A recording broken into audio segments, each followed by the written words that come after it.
think of any one person that that influenced my life, but I have to say I was born in 1962, so I was graduating. I should have graduated high school in '80. The '70s were a really political time. I mean, you guys probably don't know it, but at the beginning of the '70s, women didn't drive trucks.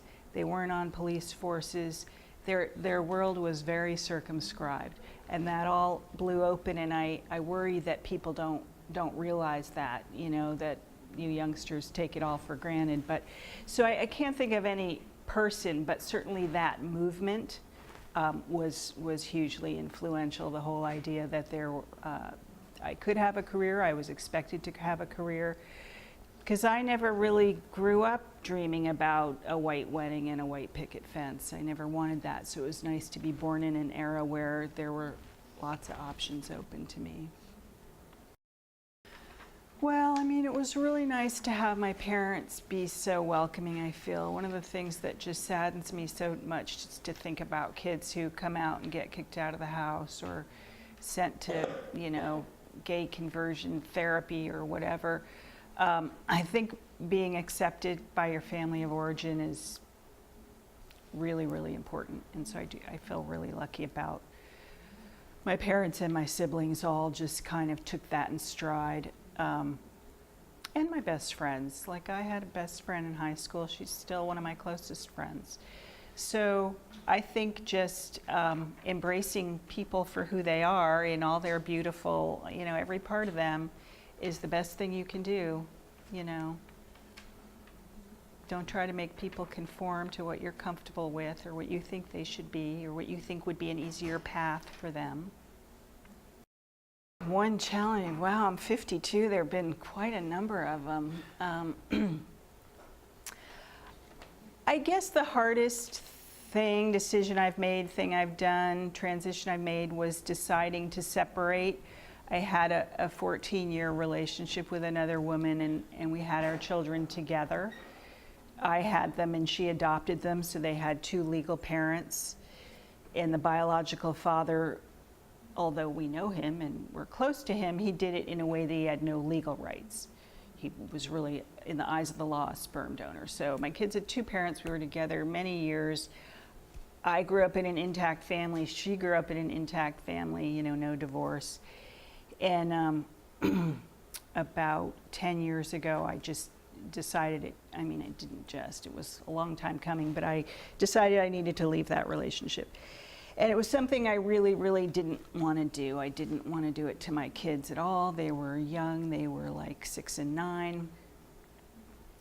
And sometimes I think people even like put more stake in long committed lesbian and gay relationships. So it's like your friends look up to you and the community looks up to you and all the other parents at school, you know, they hold your relationship on some pedestal or something, and so it's really hard on a lot of levels to do that, and of course most of all to the kids. So I think divorce, for lack of a better word, I mean, we weren't legally married, you couldn't be legally married back then, but was just really brutal, hard. It's hard to know. It's hard to know where would I be if I were heterosexual, had a marriage, and kind of fit in and looked more normal. Santa Rosa is not the most progressive community.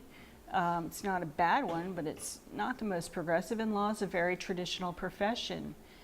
And I wore dresses and makeup and pantyhose and pumps until my son was born, and then I was just like, I'm just not going to do this. This is not me. I mean, don't get me wrong, there are lesbians that are all into that, but that's not me. It's never been me. And I don't know, something about the second kid and taking, you know, my maternity leave, and then I was just like, I'm done with all that. I'm going to look how I look, and people are going to have to deal with it. If that's held me up in my career, it's probably hard to measure. Hasn't been noticeable. I've never had anybody take a look at me and go, oh, you're obviously a lesbian, I need another attorney. But then again, I'm not real blatant about it with clients either. I'm very out at work, have never spent a minute in the closet at this law firm, but it's not something I really talk to clients about. So, I don't know. Oh, absolutely. There's so little room in American society to be yourself. There's so much focus on conformity, and B, so much, popular culture telling us exactly who we need to be.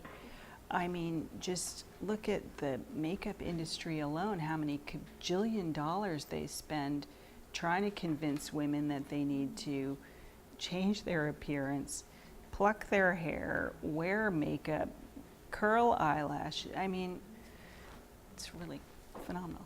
So yeah, I think it's a constant battle to every morning to get up and say, I'm gonna be who I wanna be. Hi, my name is Marisol Cortez. Hi, my name is Alondra Machuca.